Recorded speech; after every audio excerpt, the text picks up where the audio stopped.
Hello and welcome to the Pinwheels pregame show. I'm Mitchell Kaminski.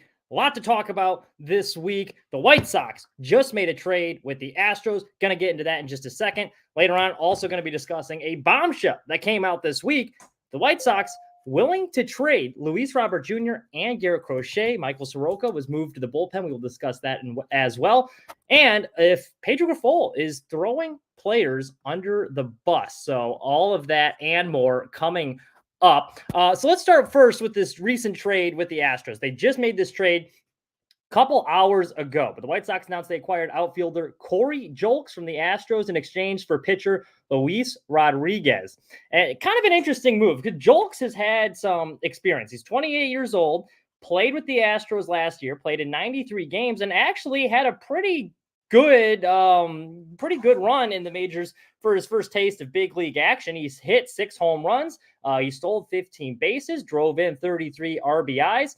Problem was he didn't get on base very much. He only hit 245 and he had a 297 OBP. So he didn't walk a whole lot, but he had a little bit of power. And I think this is the White Sox are trying to, they're adding a guy here to try and throw, for lack of a better word, throw shit at the wall, see what sticks here. They don't have a whole lot of depth position player wise. So I think adding another outfielder, not a bad idea for Getz, especially once now his playing time is going to be a little blocked up right now. I would suspect that he starts in AAA for the White Sox. Actually, I believe they already assigned him to AAA, but once Tommy Pham gets moved at the deadline, presumably he's going to get traded. I think that's when we see him called up. And the White Sox give him a shot and see kind of what they have there. But interesting little move. Chris Getz has been pretty active. He's taken some flyers on some guys, and I'm all for it. Anytime you can improve the team's depth, because that was a huge issue that the White Sox have struggled with for years under Rick Hahn, was they just didn't have a whole lot of organizational depth. And that's why those injuries that we saw when they were in their so-called contention window really hurt that team. So it'll be interesting to see how he does, but I suspect he gets called up after Tommy Pham gets traded. So now let's go to the other stuff we have here this week. As we mentioned, a lot of White Sox news to talk about. One of the things that came out, so on Sunday, White Sox, they were having a pretty good run. They were playing some good baseball. They'd won 4 games in a row. That was their longest win streak of the season. Saturday, also shout out to the Chicago Sports Bums. If you're a White Sox fan, and you don't go, like you see the ad for their tailgates on Twitter. If you don't go, you're not doing it right. I mean, those guys know what they're doing. So shout out to them. Awesome food. You never know who you're going to see there either. John Schriffen showed up. Southpaw showed up. So tip of the cap to those guys. But anyway, vibes were high. White Sox had won a game. And then Sunday, momentum kind of halted. Michael Soroka started that game, and it was his last start before he got moved to the bullpen. He allowed 5 runs. 4 of those earned. And they were hitting the ball pretty hard off of him. Even like when the first couple innings, he had a 1-2-3 first inning, but you could tell they were hitting the ball hard. One of them that really stood out is he hit a Cleveland Guardian batter, and the guy looked like he was hurt, and then, stays in the game, clearly shaken up a little bit. Next pitch, he gives up a home run. So not the best start. And it's been a real struggle for Soroka this year. Now, when the White Sox added Michael Soroka, it was in that Aaron Bummer deal. And at the time, a lot of people loved that move because people didn't like Aaron Bummer. I always thought Aaron Bummer had some potential. He just had a lot of bad luck. He always had, he always drew soft contact. It always just seemed to, he had a lot of bad luck with that. But I thought there was a little bit of potential there. People didn't like him though. And so they saw we got 5 players in return. Like, oh my God, we won this trade. Well, I said it at the time, say it again. Quantity does not always equal quality. A lot of those guys, the Braves are going to DFA anyway. So like Schuster, Shoemake, they were probably going to get DFA'd. Same with Soroka. He was really struggling, but Soroka was seen as kind of the key headliner in that, along with Nicky Lopez, because Lopez, solid utility type player guy. And Soroka, he was a former All-Star in 2019. He looked like a bona fide ace before he got hurt and kind of derailed his career. So everyone's like, okay, this would be an interesting flyer. If he pitches well, maybe you re-sign him, bring him back when you're trying to contend, or you can try and flip him at the trade deadline. So he was one that people wanted to watch. It has not worked out. So I'm going to break down a little bit of his struggles here. So this is what Baseball Savant, they have his percentile rankings up here. A lot of blue. And as I mentioned, people are hitting him hard. So the 2 things that stood out when you're looking at his numbers this year, and the reason I pull up, so this year's, we should mention, he has had some injury troubles. After 2019, he did get hurt. He missed a couple of seasons. Last year, struggled a bit as well, but he was kind of shaking off some rust, so it's understandable. But now you have a big enough sample size post-injury where this is kind of looks like what he is right now at this point. But the things that stand out when you're looking at this, number one, his walk rate, 12.4% walk rate, which is in the 16th percentile of the league. Not very good. The other one, as I mentioned, people hitting him hard. Look at the expected batting average and expected ERA. Expecting batting average against him, 298, which kind of goes along with the trend that the opponents are hitting him really hard. His expected ERA, 6.19. So, and he has his ERA already in the second. He has a 6.39 ERA in the season, and it's pretty close to what it should be. So it's not like it's a lot of bad luck for why these guys are hitting him hard. He does have a pretty good ground ball percentage, but not drawing a whole lot of swings and misses. And a lot of guys are making hard contact off of him. So we're going to compare this to 2019. This is when he was pre-injury, when he looked good. Now, if you look at the velocities, a lot of the velocities here are pretty similar on the right. Sinker 92, slider average velocity 83, four seam 93, changeup 81. We'll go back to what it is right now. And as you can see, not a whole lot of dip in velocity. So he's throwing about the same. But look at the walk rate here. So he's got the 12.4% walk rate when he was really good back in 2019. That walk rate, 5.8%. Now, he always had the low strikeout rate. He didn't get a lot of strikeouts. He didn't draw a lot of swings and misses, but he had a high ground ball rate. He did not walk a lot of guys. And look at the opponent average, expected batting average against him, much lower. So for whatever reason, he was fooling guys more. And again, we do preface this with he did have the injury. But we're going to do like a little bit pitch breakdown. Why is he getting hit so hard? So what's going on along with the walk rate? Look at it. This year, right-handers teeing off his sinker and slider. All of these kind of hanging around the strike zone. But if you look at the majority of hits from right-handers this year, a lot of them coming off the sinker and slider. Left-handers, you can see how he's attacking them mostly. A lot of changeups and four-seam fastballs that have been hit. Sinkers and sliders have also been hit hard as well. So those two pitches not really working all that well for him. But you see against left-handers, a lot of hits off that changeup this year. All of them right around the strike zone, which was what you would expect. But I thought that was interesting that these righties, they're really seeing his sinker and slider well this year. So what's been the big difference? Because as we mentioned, his velocity about the same from what it was when he was that all-star back in 2019. So I took a look at some of the movement. Did the movement change much? And so we'll take a look at the changeup right now, because as we mentioned, the changeup kind of getting hit often, I should say, off of left-handers. If you're looking at the drop, here it's 33.6 inches of vertical drop this year. Back when, so there's actually more movement as far as vertical movement this year than he had in 2019. The big difference there with the changeup, also actually pretty similar. The changeup actually looks better if you're looking at the movement as far as the changeup. So that was a little bit odd. Sinker, as we mentioned, was getting hit hard kind of as well. So right now, vertical movement 23.9 inches of drop, inches of break. It's a 16.3 for that sinker. You go back to when it was in Atlanta. It was a slightly higher, but pretty close. It was around the same. So that's also weird. The movement, pretty similar there as well. And then finally, we'll go to the slider. And that's also pretty similar as well. It was a little bit better back in 2019, but if you're looking at it overall, it's very similar. So it's like, that's odd. So the velocity is about the same. Pitch movement, relatively similar. So I continue to look, and so this is what it stood out. And as we mentioned, the walk rate was high. His first pitch strike percentage. Back in 2019, 63.8% of his first pitches were strikes. And this is important for a guy that's not drawing a whole lot of swings and misses with his stuff. He was getting ahead of the count back in 2019.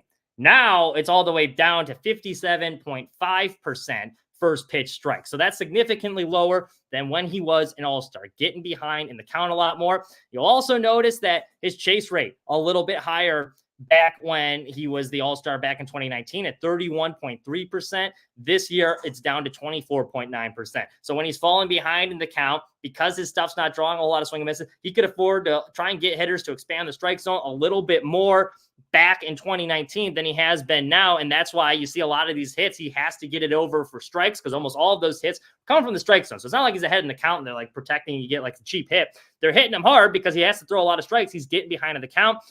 Also, but if you look at the strike percentage too, like he's around the strike zone about the same from what he was. So I think a lot of that is just getting behind the count, and the walk rate is up. And so that's why the numbers suggest. And so that's led to a lot of his struggles this year. So he got moved to the bullpen for Brad Keller. This move is probably going to be temporary. They did this with Chris Flexen earlier in the year where they kind of put him in the bullpen a couple of games, helped him refine his footing, brought him back. So I don't think this move is going to be permanent, but it was a little disappointing to see because this guy, Soroka, I think a lot of people had high hopes for it and just not panning out. So I think when he's in the bullpen, I'm no pitching coach. I'm sure they have all these numbers and they're looking at it. This is what stood out to me. But I would imagine they want to focus probably more first pitch strikes would be one of the things, and trying to lower that walk rate where he's not getting into as much trouble there, because it's really been affecting him this year. And that's why when he's getting behind the count, he has to throw a lot of hittable pitches, hitters teeing off of it. We saw it on Sunday. I know people don't like Brad Keller, but I actually really like the move to put him back in the rotation. He's been pretty good for the Sox this year. Now, I know he's got the history with Tim Anderson, but for what he is, they just want him to eat innings. So it's not like he's a long-term piece. I was a little confused at first when they brought him up, but he's been very good in the bullpen. He pitched three and a third scoreless innings on Sunday.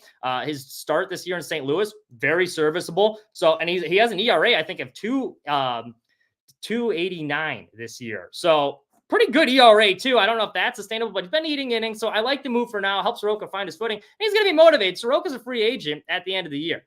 So, I mean, he wants to stay in the show, so he's going to be heavily motivated. So that'll be interesting to watch. But that's kind of what I've broken down here from what stood out from watching him this year.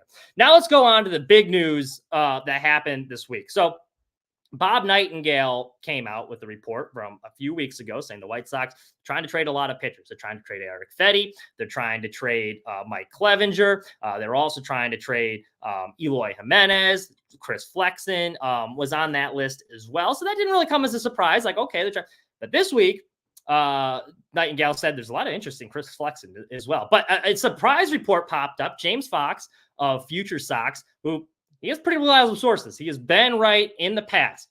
He came out and said that basically the trade market for the White Sox it might be even more expansive than initially thought. The White Sox, according to Fox, open to trading Luis Robert Jr. and Garrett Crochet. Now, like I said, Fox, reliable guy. He's been right in the past. He has good sources. But that move was really, that news was very surprising to me. And I don't think it would be a good idea to trade either one of those. So the reason they hired Chris Getz, according to Jerry Reinsdorf, if you're going to take his word for it, which, I don't blame you if you don't. It's not like he's been the most honest in the past, but he said, hey, I'm getting older. I want to turn this thing around quickly. I owe it to the fans to give him a contender. Getz can help turn things around quickly, quote unquote. Well, if you want to turn things around quickly, what does trading Luis Robert Jr. and Garrett Crochet signal? And so we'll go back here. Let's take a look at the contracts, for example. Now, Robert, if you were willing to trade Robert, why wouldn't you do it during the offseason? He was just coming off his best season of his career. Set career highs in home runs, RBIs, stolen bases, named an all-star, arguably an MVP candidate. He was a Gold Glove caliber outfielder, and he's still under control for another 3 years. He's only made a pretty affordable deal this year, $12.5 million. And then he's going to be under arbitration, and he's got the club options, but you have him under control through 2027. So he could be a piece for the future. So if you're willing to trade him now, why wouldn't you be willing to trade him during the offseason? Because he's just coming off that great year. His value is high. Now where's his value at?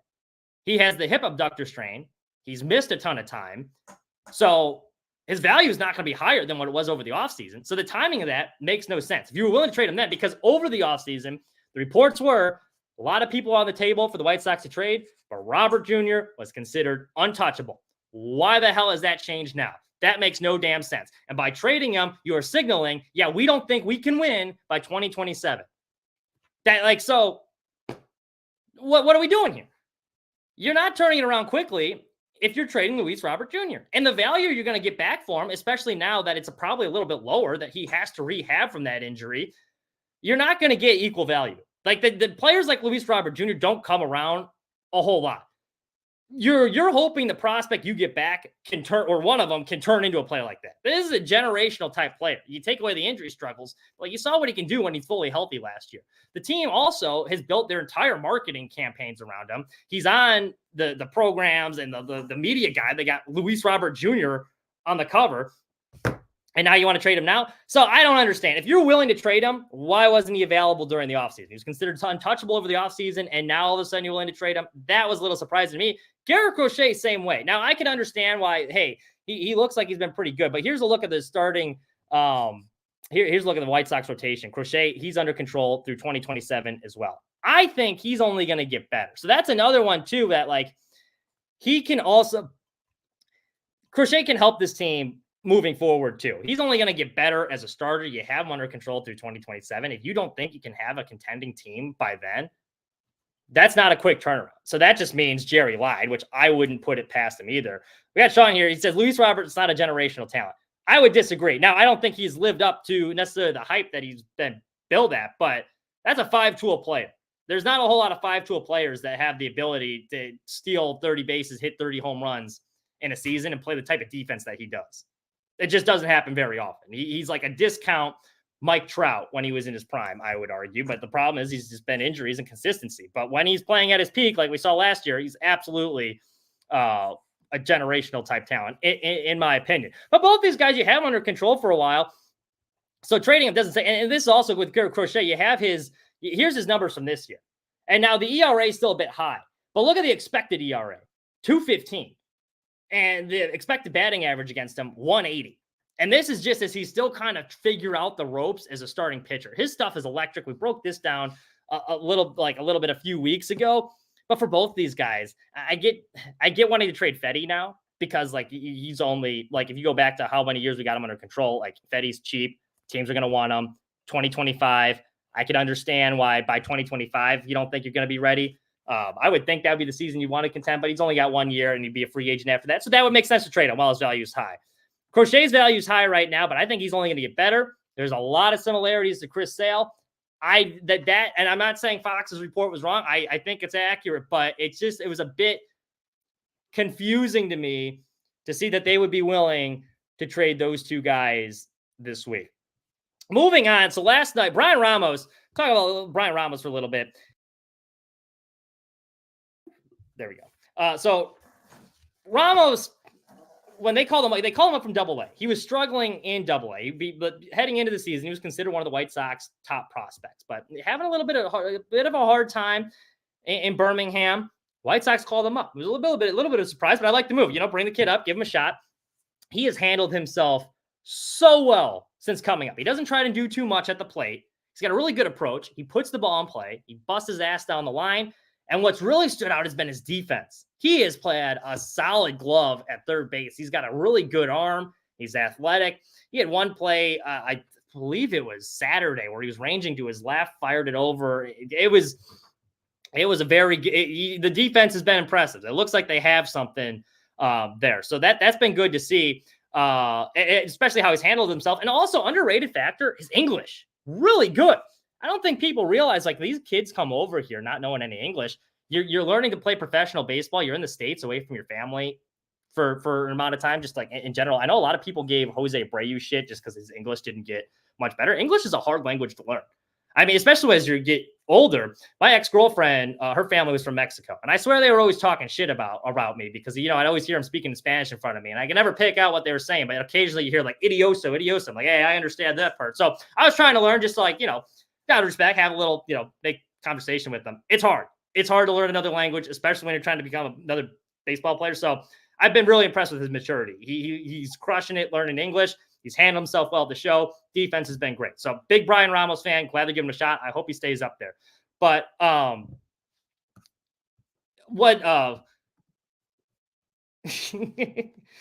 I mean, yeah, it's hard though. If you're moving over, I mean, it takes some time. I'm saying he's picked it up quickly. It's learning another language is it's tough. But anyway, so yesterday they're playing in that doubleheader. There's a close play at third base. He gets a little hurt. He's day to day.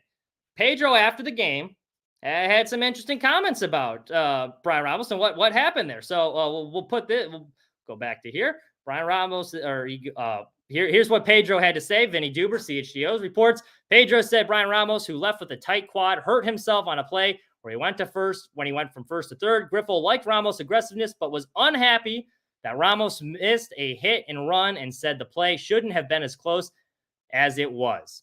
Why is he coming out and saying that? Now, I don't have a problem with him coming out and saying that per se. If you're holding players accountable, which lack of accountability has been a big thing in the White Sox clubhouse. So, okay, you're going to hold them accountable for missing a sign. I get that. But why are we calling out the young players? Do you ever hear Pedro holding any of these older players accountable? And it kind of fits a trend where Pedro, you'll see a lot of times, he'll call out these younger players where you never would hear him say anything. I've never heard him say anything about Maldonado. Maldonado makes plenty of mistakes. I see DeYoung making errors. We never hear him say anything. Last year, Pedro Grifol with Oscar Colas. They sent him down. He says, quote, we need him to completely clean up his whole game. I'm talking about base running, defensively. These are things I've spoken about all year. These are not new. Which, okay, fair. You want to hold him accountable? He's not. That's what you wanted to work on? Fine. But he hasn't been called up since. So Pedro clearly didn't like him. No problem calling on him. And then earlier up over to the right here, we have a quote from right before, this was the day before that they sent down Lenyn Sosa. Now, I'm not saying Lenyn Sosa didn't deserve to be sent down. I think he's probably a quad A player. But, you know, he has this botched rundown play where he didn't run the guy back to first, and then he threw it home, and the run scored. They didn't get the out. And Pedro, he didn't call him out by name, but he goes, we didn't execute defensively. We had a botched run out. It wasn't executed correctly. You have to run that guy back to the bag and get out there. If you give up the run, you give up the run. You have to minimize damage in this ballpark with these guys. Again, all three of these quotes, nothing necessarily wrong with them, but you never hear him say anything like that about any of the veterans. Why are we calling out these young guys? So, like, we would not have known that Ramos missed a hit and run. It's fine if you want to pull the guy aside and talk about, like, tell him that. And, you know, I'm happy saying that because, like, as someone that has to, like, writes about the White Sox or sports mockery, you know, you like the content, you like a little bit of the insight. But that's something we didn't need to know. He kind of threw him under the bus. He lets everyone know that he made a mistake. Would any of you known at home, watching at home, that he missed a hit and run sign just watching it if he didn't say anything? No. And it's a trend. We have seen it 3 different times with these young guys. He's willing to call them out, and he never calls out any of these veteran players. That doesn't really sit well with me, especially with the way Ramos has played this year. I would think you'd be one of supporting him and have your guys back a little bit better. Now, I will say this for Pedro. It's easy to shit on him. There's a lot of reasons to dunk on Pedro. I don't think he's been a horrible manager. Let's call a spade a spade. He has not been good. The media availability, he has these horrible answers, but I will give him credit where credit is due. This team, it doesn't look like any of them have quit on him yet. They are still playing hard, despite the record. It does, like, these guys are still look like they show up every day trying, and you know, they're being aggressive on the base pass, which they did promise. We are seeing that a lot more. I've liked the base running, so I will give them that. The guys don't look like they've quit on him. But calling out these younger guys, if you're not going to call out any of these veterans, like, if you're going to call them out, you got to do it with everyone. You got to do it with everyone because it looks like they're just singling these guys out. And, you know, Ramos, like I said, he's been very good for the team this year. That's all I got for you today. So tonight, 8 p.m., Aldo and Fids is going to be on for the regular Pinwheels and Ivy show. They're going to be talking some Cubs, lots to talk about there. They're having a little bit of offensive struggles. And then the Chicago Tribune, they also came out with an article about Chris Bryant. For those of you who don't know, Fids, he coached Chris Bryant in high school. He had some thoughts about that article. He was not happy. I'm sure they'll talk a little bit about that as well. And then also, top right corner, visit our sponsor, Homage. And they sell merch at the Chicago Sports Depot. They got good stuff. But don't line Jerry's pockets. You know, you can support us. Instead, you use that QR code. They'll give you a little bit of a discount. They got some good White Sox merch, Cubs merch, you name it. They have it. So tune in tonight at 8. Thank you all for listening. Have a wonderful rest of your week.